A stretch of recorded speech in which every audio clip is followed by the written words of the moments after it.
you. Across the country, immigration and customs enforcement agents have been making successful targeted arrests, but they are still meeting resistance in several major cities like Chicago, where officials have told police they cannot assist ICE.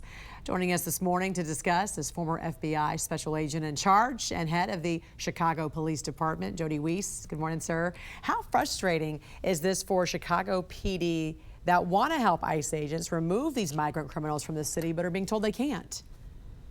Jen, how frustrating can it be? Great question. I remember working so hard to build a collaboration with the federal authorities to help us out on gang investigations. So having the federal authorities come to me, if I was superintendent, that would have been terrific. But if you look at this method, all you have to do is look at the joint terrorism task forces from the past. Bringing a collaboration of state, local, federal authorities is the best way to attack any problem. And when I look at this, not having the Chicago Police Department working with the federal authorities to attack the worst of the worst, get these illegal migrants out of the community, it just defies all logic. That's the way to attack the problem. And you look at the other aspect. I just read reports the other day where the Tren de Aragua group is now fighting with Chicago gangs. So who wants a gang war coming out? That doesn't help anybody. So let's get the Chicago Police Department in the fight. It'll keep the public safer and the police safer. When I lived there, MS-13, there was all kinds of turf wars and all kinds of issues, back in 2007, 2008. There was a lot of issues there in regards to that. So I know residents there also do not want this, correct? They also want police to be able to help ICE and assist them in getting these migrant criminals out. Well, that's such a good point. Police can only really police as the community allows. And when you have the city calling for this, it would just make the job of everyone a whole lot easier. The community wants the police working this. They want these migrants removed. So let's listen to the community and do what they need. I want to ask you about one of President Trump's executive orders, because it makes tens of thousands of employees essentially at will, like the private sector. First, tell me what this ultimately means, why he did it, and how it could actually help transform the FBI. Well, this is going to be an interesting development. When I was in the FBI, I spent 1 year as the Deputy Assistant Director in the Office of Professional Responsibility, which is basically the FBI's internal affairs. Dismissing someone is very, very hard.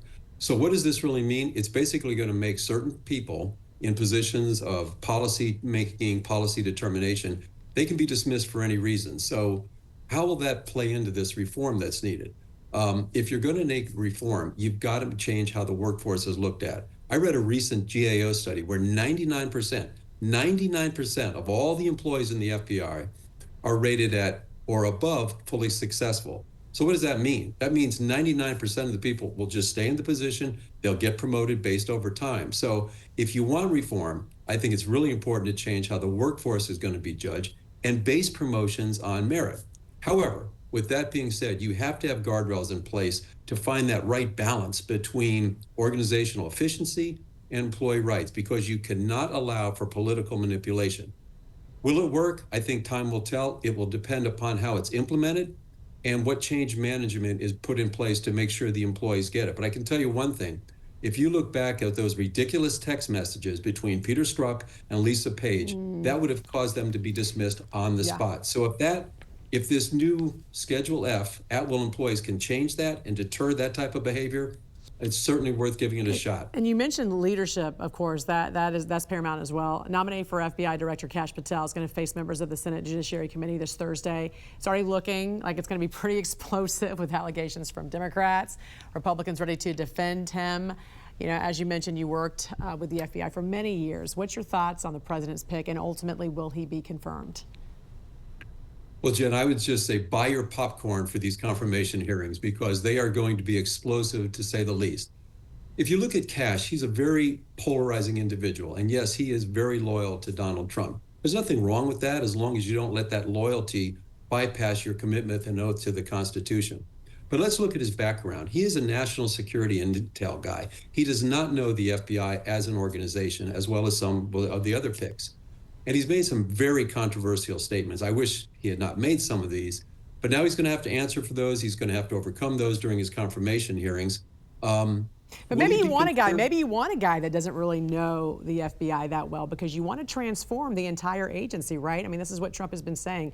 He wants to get rid of the weaponization of the federal government, of federal law enforcement. So this is one of those particular hearings that I think, as you said, grab the popcorn, and it could be very, very explosive. Former FBI agent and head of the Chicago Police Department, Jody Weiss. I'm so sorry we're out of time right now, but we'll check in with you next week. Thanks for joining us. Gotcha. Thank you.